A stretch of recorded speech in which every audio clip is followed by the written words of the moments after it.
Estamos de volta com mais um bloco do programa Coletiva da TV Unifev. Semanalmente recebemos aqui em nossos estúdios lideranças e personalidades da cidade para comentar sobre variados assuntos. Tivemos hoje em nosso primeiro bloco o empresário Antônio Brito Figueiredo, que é presidente do Lions Brisas Suaves, e agora recebemos em nossos estúdios o presidente do Lions Votuporanga, Paulo Henrique Rodrigues de Oliveira. Os dois clubes estão representados no Conselho de Curadores da Fundação Educacional de Votuporanga. Seja muito bem-vindo, Paulo, aos nossos estúdios. Muito obrigada pela presença. Eu que agradeço pelo convite. Conta um pouquinho pra gente como é que está a rotina lá do Lions Votuporanga. Olha, atualmente nós estamos em reforma da cozinha e ampliação. Aproveitamos esse intervalo decorrente da pandemia para realizar essa benfeitoria. Como você resumiria a missão do Lions? Os clubes de serviço, os Lions de Votuporanga, da região, eles seguem um padrão internacional, né? Então, as recomendações, as orientações, a gente recebe tudo de Lions Internacional. Hoje, a principal missão, a gente combate a diabetes, tem a campanha da visão, tem a campanha de combate ao câncer infantil, né? Tem do meio ambiente e agora, mais recentemente, a Covid-19. Aí a gente está dando esse apoio no combate a esse novo coronavírus aí também. E isso vale dizer no mundo todo, né? Na comunidade de Votuporanga, nós, baseados nesses pilares de Lions Internacional, nós promovemos as nossas campanhas, que em certa data nós fazemos o plantio de mudas, nós temos a campanha da visão, que nós fornecemos o exame médico para crianças carentes e também fornecemos o óculos depois, né?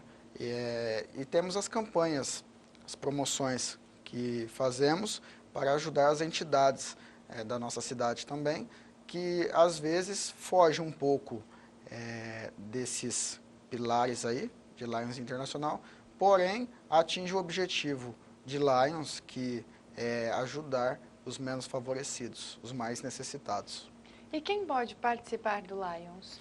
O Lions é sempre por convite. Alguém do clube,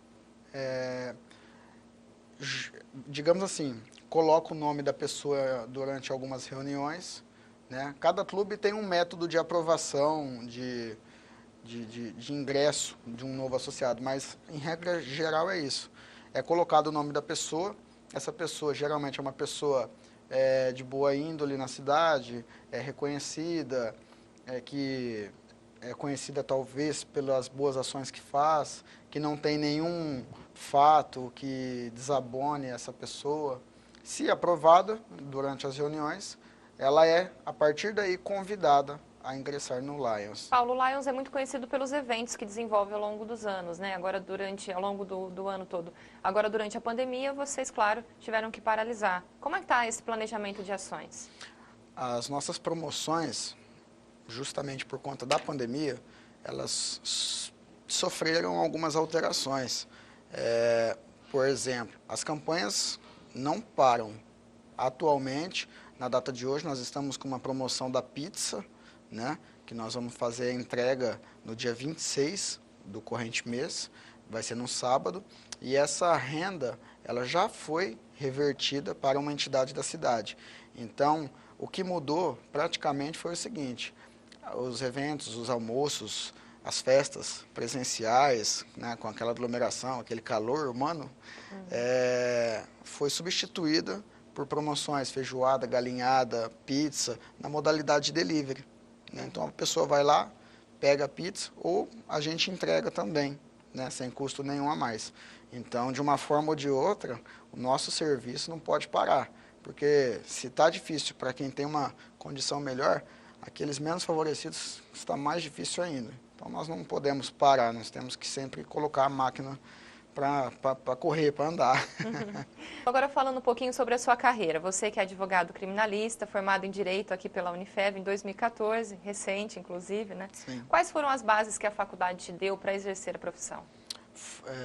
Diga-se que foram todas as bases que que eu tenho hoje, foi a Unifev que me permitiu acesso a tudo isso, desde o método de ensino dos professores, né, até a estrutura que o campus tem, núcleo de práticas jurídicas, apoio em aula prática. Então, toda essa estrutura, a biblioteca completa e atualizada, né, porque no direito, eu costumo dizer o seguinte, a lei fala uma coisa, tem a jurisprudência que fala outra, e a doutrina fala outra coisa. Então, os três ângulos estão ali presentes à disposição do aluno e é de suma importância depois, inclusive, quando for prestar o exame de ordem, né?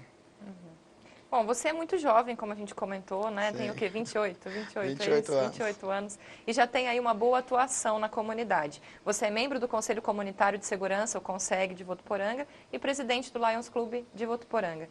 Você sente falta dessa força jovem aí, mais representativa, vamos dizer assim? Sim, sim. Inclusive, quando eu ingressei no Lions Club Votuporanga, eu me deparei com uma certa diferença da minha idade para os demais companheiros, né? E o Lions, ele é conhecido por conta que as pessoas que ali estão, os associados, já são pessoas mais velhas, mais experientes, né? Pode ser no leonismo ou somente pela idade e ser novo no movimento leonístico. No nosso clube, por exemplo, nós temos leões que têm 35 anos de Lions, né? Tem uma vasta experiência. Essa força jovem, ela existe, né? Assim como eu conheço vários jovens, homens e mulheres, que são engajados em questões sociais, profissionalmente falando. Eu conheço muito. O que falta, na minha opinião, às vezes, é a oportunidade de estar mostrando tudo isso. Às vezes o que falta é só uma pequena oportunidade para eles demonstrar o potencial que têm. Paulo, falando um pouquinho aí, né, da sua profissão, como tem sido para os advogados se adaptar a esta nova realidade da pandemia, né? Você já participou de alguma audiência online? Como foi essa experiência? Sim, sim. Logo que surgiu a pandemia e houve o recesso forense e de tantas outras áreas aí do país, até um certo tempo, salvo engano, até o dia 4 de maio, não havia audiência online, não havia audiência presencial, enfim, ficou tudo parado, estacionado. Posteriormente, surgiu a videoconferência, a audiência virtual, né? E desde então, nós, com a nossa demanda no escritório lá, tem bastante. Então, desde maio, finalzinho de maio, a gente já vem participando dessas audiências criminais de forma virtual, né? O que tem rendido muito, tem rendido muitos frutos bons, né? Mas, via de regra, não tem nada de diferente. A diferença é que você fica você faz a audiência do seu escritório lá, o juiz do gabinete dele, o cliente do CDP, se tiver preso, se não, faz ali do seu lado. Mas eu diria que está rendendo mais durante a pandemia, o judiciário, do que antes da pandemia, antes do recesso. Está mais ágil? Está bem mais ágil, bem mais ágil. E a sua atuação na advocacia é em direito criminal. O que te motivou a seguir por essa área? O amor ao direito criminal. Sempre fui apaixonado por essa área, né? Durante a faculdade inteira sempre me familiarizei mais com o direito criminal. E posteriormente, até o exame da ordem foi na área criminal. E por amor à profissão, por amor à matéria, eu segui por esse caminho aí, né? Até porque ninguém gosta de ver injustiça sendo cometida. E nesse meio eu busquei uma forma, eu também não gosto, eu busquei uma forma de ajudar e tentar corrigir isso daí, né, para o próximo. Você fala em injustiça. Como você definiria a justiça? Justiça é a base da sociedade. A gente, quando se depara com uma injustiça, o sentimento é misto de tristeza, de indignação, de nervosismo, né? Hoje, o que é certo para alguns é errado para outros, né? Mas, em resumo, quando nós vemos a atuação do judiciário de forma imparcial, isso já reflete uma calmaria para a gente. A gente fica mais tranquilo, porque sabe que o juiz que julgou a causa, ele foi imparcial, ele analisou as provas, ouviu as partes, não cerceou a defesa do advogado. Então ele proferiu uma sentença de acordo com o convencimento dele. Ele foi imparcial. Porém, a realidade é que, infelizmente, existem alguns magistrados que atuam de forma parcial, muito parcial, o que acaba prejudicando aí o réu, né, o acusado. E eu costumo dizer o seguinte, que depois da vida, o bem mais importante que nós temos é a liberdade humana. Quais são os tipos de crimes, Paulo, que você mais encontra lá no seu escritório, que você mais recebe para fazer a defesa? Hoje é tráfico de entorpecentes. O tráfico de entorpecentes hoje ocupa 70% da nossa demanda criminal, seguido de roubo, furto e homicídio. E o que mais te marcou neste período defendendo essas causas? Olha, nesses 6 anos de advocacia, crimes de cunho sexual são delicados, né? Principalmente quando envolve menor de idade, menor de 12 anos, menor de 14 anos. E teve um caso que eu tive que recusar porque o cliente acabou por confessar que fez aquele ato, que ele obteve ali a conjunção carnal com uma criança de 6 anos de idade.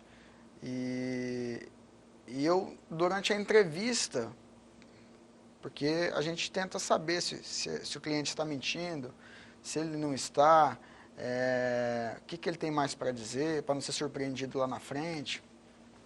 E eu vi maldade no olho dele. Ele me disse que fez e faria novamente, né? Então, eu expliquei as minhas razões para ele, né? Até indiquei um colega, advogado, mas disse que eu não poderia pegar aquele caso ali, porque depois de analisar o processo, eu, particularmente, a minha ética ia se confundir com o meu lado pessoal e isso, querendo ou não, ia atrapalhar o cliente e eu também, porque ia ficar inviável fazer a defesa daquele cara.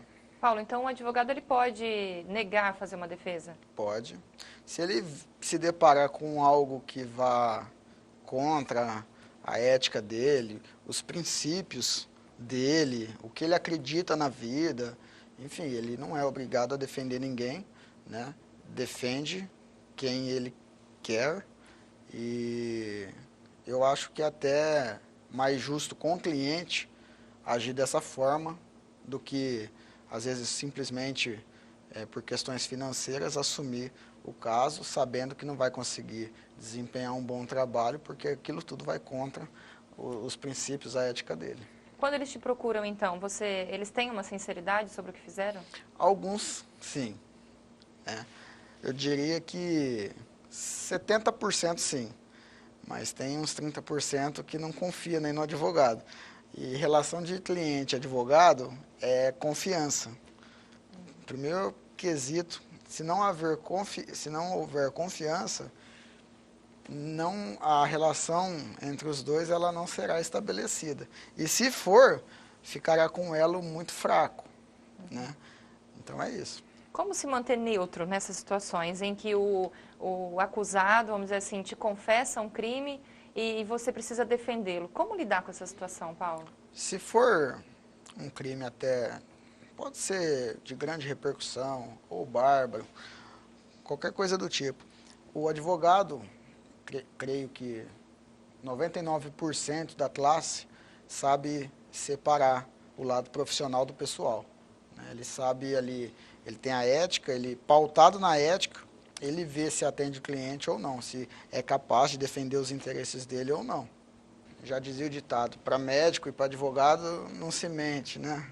Então, a gente sempre procura ali convencer ele, passar aquela segurança para que ele possa, de fato, jogar limpo e a nós, profissionais, advogados, não sermos surpreendidos lá na frente, com uma prova que ele ocultou, com alguém que ele conversou e pode surgir lá na frente como testemunha, enfim, jogar limpo.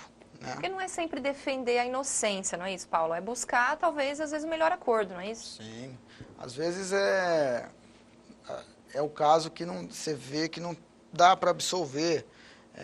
Nosso escritório procura jogar limpo com o cliente sempre. Né? Tem alguns colegas que prometem absolvição e liberdade, nós não fazemos isso porque a gente faz o que pode, mas tem mais partes envolvidas, tem o Ministério Público, né? E quem decide é o juiz, depois o desembargador, tem a questão do recurso. Mas essa questão de promessa de liberdade, a gente não costuma fazer. Há pessoas que misturam a figura do advogado com a de seu cliente. O que fazer para que isso não aconteça? Tem muitos, tem muitos. Quando se fala em advogado, você pode ter certeza que em algum lugar do mundo tem alguém que te odeia. Mas confunde sim.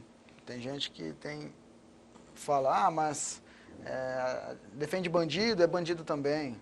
Né? Nós não defendemos o bandido, nós não defendemos o criminoso, nós defendemos o direito dele obter um julgamento justo, defendemos o que está na lei. Né?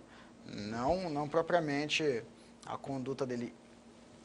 Principalmente, eu tenho vários colegas, amigos, policiais militares, policiais civis, delegados, e teve um episódio, uma vez que eu cheguei na delegacia e quem fez a prisão do meu cliente foram 2 amigos meus. E é costume, eu chego, cumprimento todo mundo, como é que tá tudo bem? E a família do meu cliente viu isso daí. E assim que eu deixei ali, os policiais, eles me chamaram. Falou, doutor, o que é isso? O que está acontecendo aqui? Você não pode falar com os policiais, não. E começou a me crucificar. Eu falei, mas espera aí. Quem tem problema com os policiais é vocês. Né? No caso, a mãe falou, é seu filho. Eu não tenho nenhum problema. Eu não vou chegar aqui e destratar ninguém. Se vocês tiverem algum problema com isso, eu me retiro, vocês chamam outro profissional. Né? Senão eu permaneço. Aí eles até ficaram um pouco pasmos, mas aceitaram ficar ali. Falaram, não, o senhor está certo. Então pode ficar. Né? E dessa mesma forma que tem colegas que até policiais, que separam as coisas, né? Que a gente faz o nosso trabalho, eles fazem o dele, o delegado faz o dele, cada um no seu quadrado, né? Mas tem alguns, infelizmente, que confundem e a gente acaba levando esse rótulo. E que técnicas o advogado criminalista utiliza para não se envolver com o problema do cliente? Eu diria que eu, particularmente, eu não tenho técnica nesse aspecto.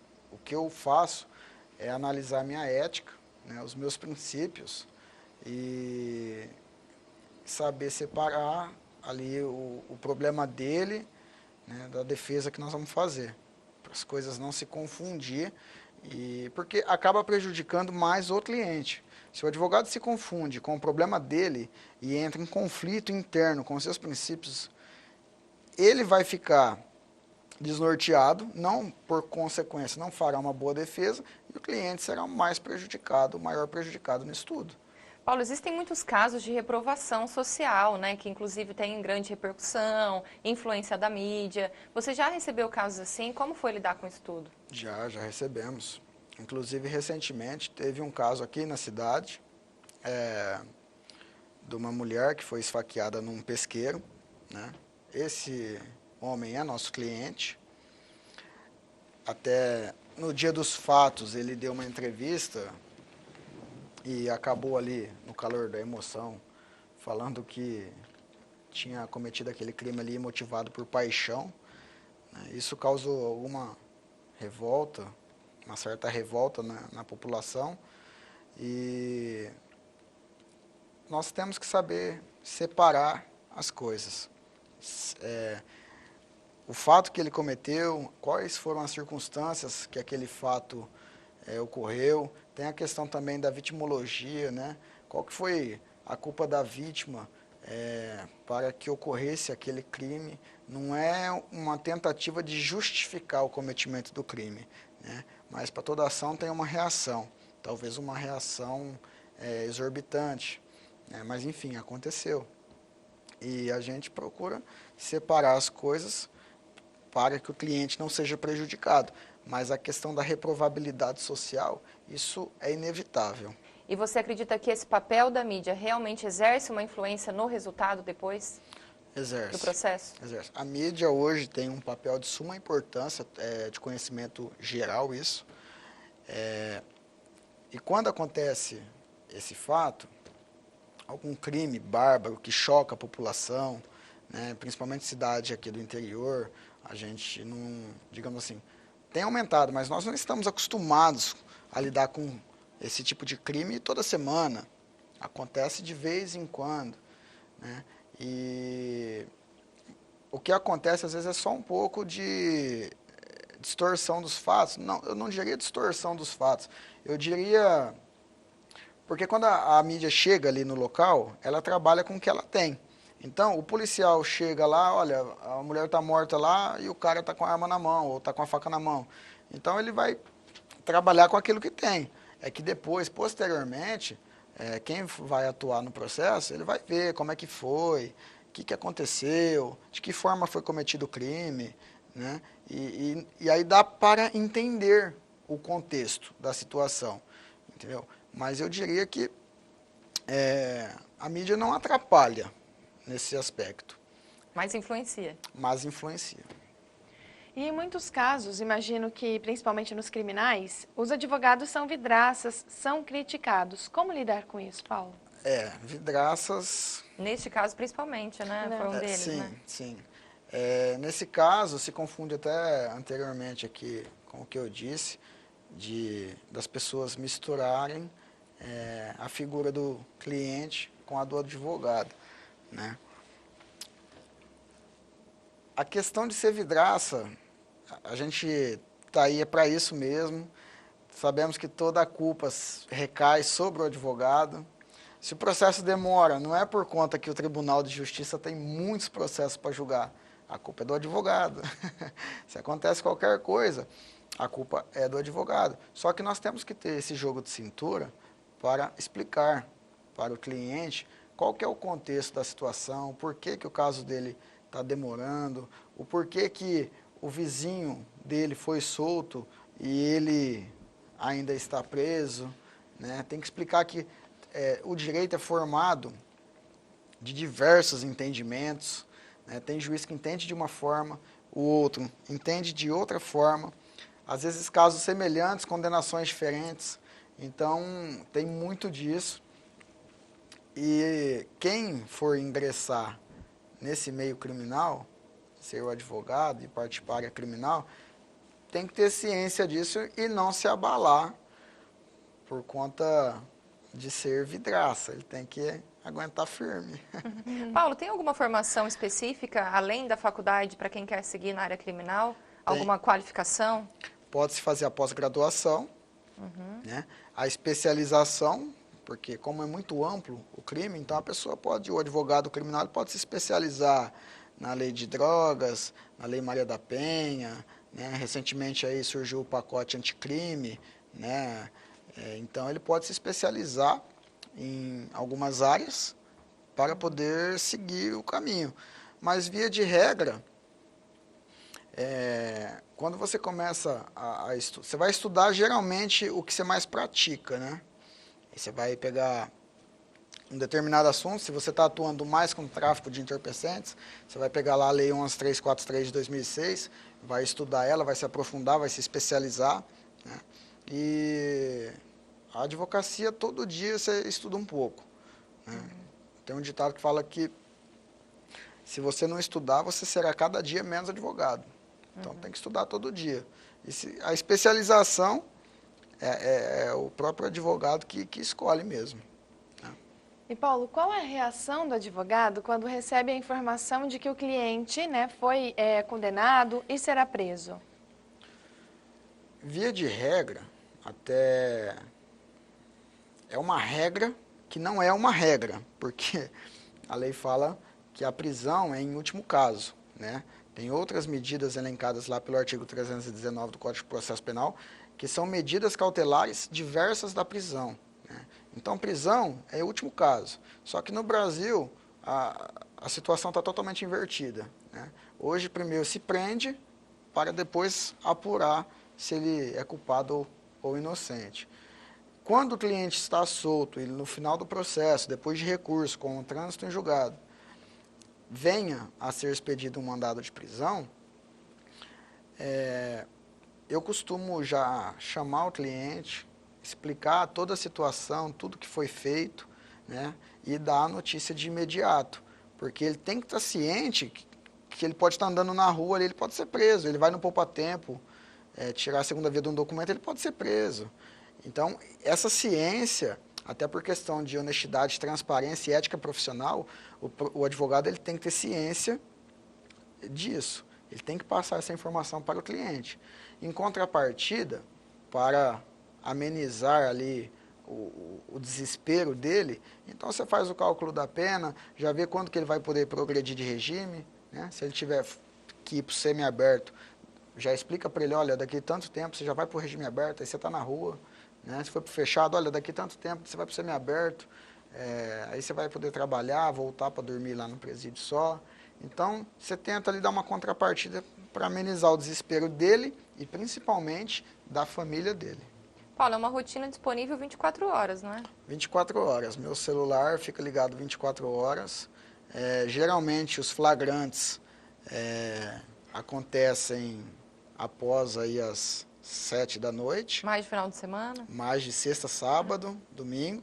Então, eu particularmente, eu trabalho o dia todo no escritório. Às vezes tem flagrante também durante o dia, audiências.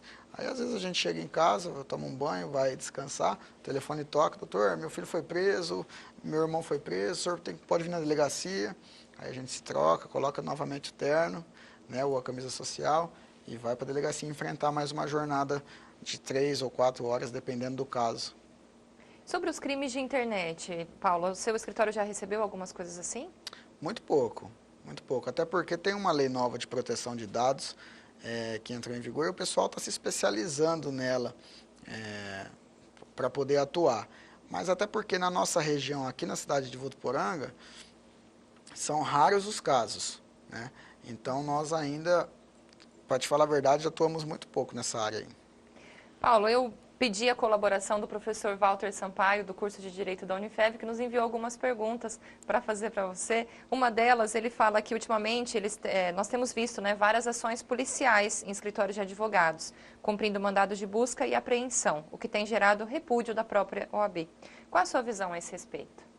Os cumprimentos, excelentíssimo senhor doutor Walter, meu amigo, tenho muita estima por ele.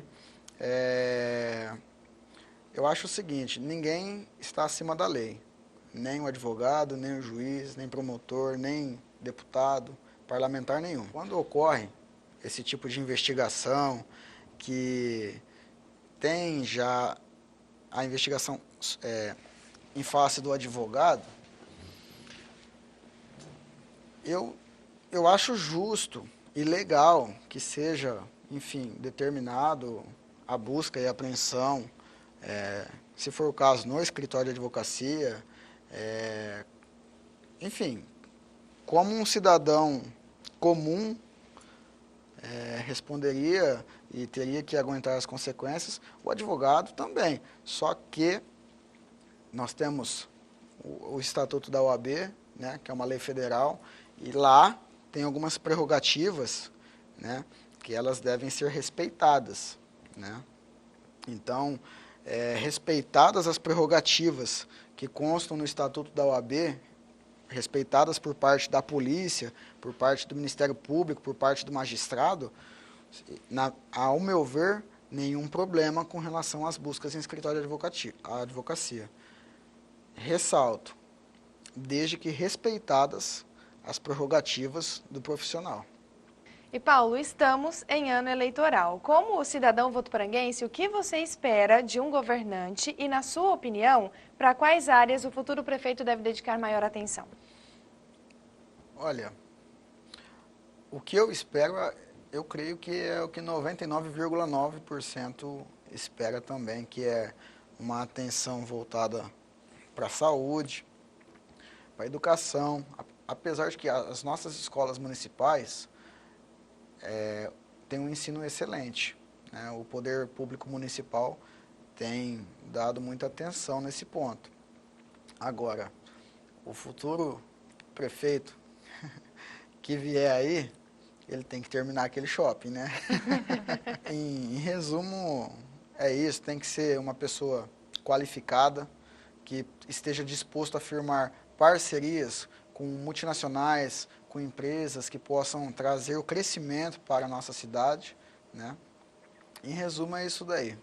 Bom, o shopping é uma obra particular, mas a gente fica realmente nessa torcida, né, Paulo? De que Sim. grandes e várias empresas venham ainda mais para Votuporanga, né? Sim, porque se houver um incentivo do poder público municipal, no término daquela obra, vai trazer crescimento para a cidade. Outras empresas virão, vai movimentar muito a economia da cidade, né? E isso é um anseio de toda a população. Isso, a população quer ter um lugar para ir final de semana, já entra na questão do lazer também, que é muito importante. Então, apesar de ser uma obra privada, é de suma importância para o município, e eu acho que tem que ter muito apoio do poder público municipal, por parte do chefe do executivo, que será o futuro prefeito. Tá certo, Paulo. Bom, a gente agradece muito a sua atenção aqui hoje, agradeço. ter aceito o nosso convite. Paulo, que é presidente do Lions Votuporanga e advogado criminalista, também compõe o Conselho de Curadores aqui da Fundação. Bom, Stephanie Barbará, muito obrigada também pela sua participação em mais um Coletiva. E a você aí de casa, obrigada pela sua audiência. Acompanhe nosso YouTube, todos os outros programas gravados aqui pela TV Unifev. Até a próxima!